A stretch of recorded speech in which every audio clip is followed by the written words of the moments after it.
Ladies and gentlemen, welcome to a journey through the heart of American music. Today, we dive into the history of John Anderson, a man often called a myth in the world of country music. Not because he's a fable, but because his story embodies the timeless spirit of the genre, raw, resilient, and rooted in the soul of the South. Born in the sun-soaked fields of Florida, Anderson rose from humble beginnings to become a Nashville icon, blending honky-tonk heart with storytelling genius. Over 4 decades, he's released more than 20 studio albums, sold millions of records, and inspired generations. But what makes him a myth? It's his unyielding authenticity in a changing industry, his voice that echoes like a Seminole Wind, and his ability to turn everyday struggles into anthems. Stick with us as we explore his roots, rises, and enduring legacy. This is the story of John Anderson, the myth of country music. Let's start at the beginning, in the rural landscapes of Central Florida. John Anderson was born on December 13, 1954, in Apopka, a town famous for its agricultural heritage, nestled near the bustling energy of Orlando.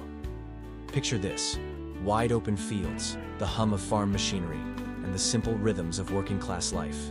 Anderson grew up in a family that scraped by, surrounded by the kind of Southern simplicity that seeps into your bones. It wasn't glamorous, no silver spoons here, but it was real, and it shaped him profoundly. As a child, Anderson was immersed in a rich tapestry of sounds that would define his path. His family tuned into the radio, filling their home with the voices of country legends. Think Hank Williams, with his lonesome wails about lost love. George Jones, the possum himself, pouring emotion into every note. And Merle Haggard, whose outlaw tales of hardship resonated with the working man. These weren't just songs to young John. They were lifelines, stories that mirrored his own world. He'd listen intently, perhaps strumming along on a borrowed guitar, dreaming of a stage far from the orange groves. But influences didn't stop at country. Florida's diverse culture snuck in too, hints of rockabilly from nearby juke joints, maybe even a dash of folk from traveling musicians. Anderson once recalled how these early exposures sharpened his ear for hits, teaching him the art of blending melody with meaning. By his teens, he was performing locally, honing a voice that's gravelly yet golden, like aged whiskey. This foundation in the Sunshine State wasn't just geography, it was the soil from which his mythical status grew. It taught him resilience, the kind that turns a farm boy into a force of nature. Fast forward to the 1970s, and Anderson's making his move. Armed with that distinctive voice and a notebook full of songs, he heads to Nashville, the beating heart of country music. It wasn't easy. The city was a gauntlet of aspiring artists, all vying for a shot. Anderson worked odd jobs, construction, even roofing, to pay the bills. But his passion never wavered.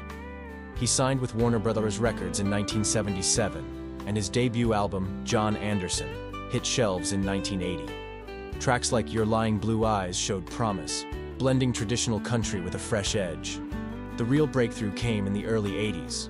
Albums like Wild and Blue, 1982, catapulted him into the spotlight. Who can forget Swingin?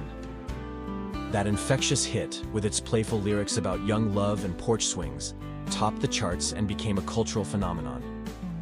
It wasn't just a song, it was a snapshot of innocent joy in a genre often steeped in sorrow. Anderson's style evolved here.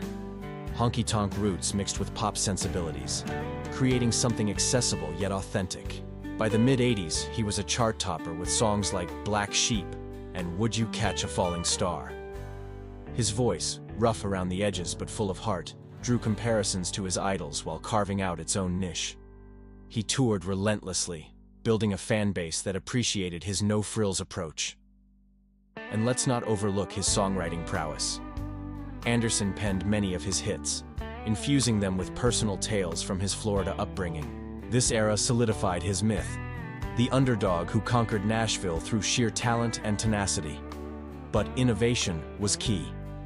Anderson dared to explore unexpected themes, like in Seminole Wind, from his 1992 album of the same name. This environmental anthem lamented the loss of Florida's natural beauty and Native American heritage, anticipating today's focus on sustainability in music. It was bold, blending country with social commentary, and it resonated deeply, earning Grammy nods and proving his ability to evolve. No myth is complete without trials, and Anderson faced his share. The 90s brought industry shifts.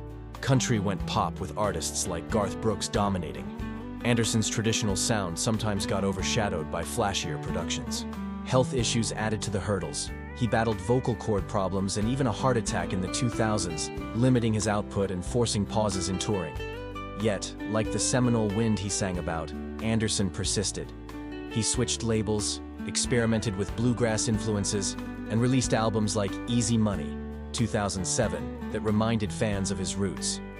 Collaborations with newer artists kept him relevant, bridging generations. Pros of his legacy shine here.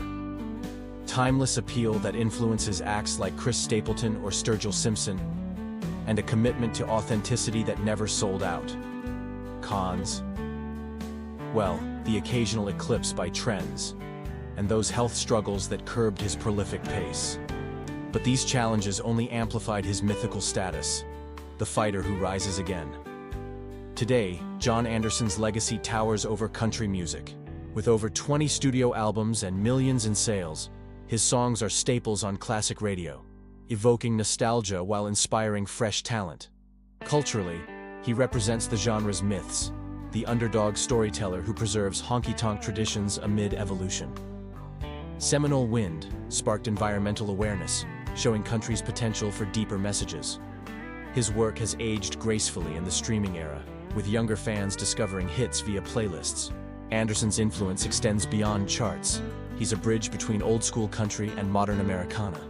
Imagine his gravelly voice influencing today's outlaw revival, or his lyrics teaching aspiring songwriters about emotional depth. He's been inducted into halls of fame, and his story reminds us of country's roots in real-life emotion and grit. In the end, John Anderson isn't just a musician. He's a myth woven into the fabric of country music. From Florida's fields to Nashville's neon, his journey of perseverance, innovation, and heart continues to inspire. As the genre evolves, Anderson's authenticity endures, a reminder that true legends are built on stories, not stardom. Thank you for joining us. If his music moves you, spin a record and feel the myth come alive.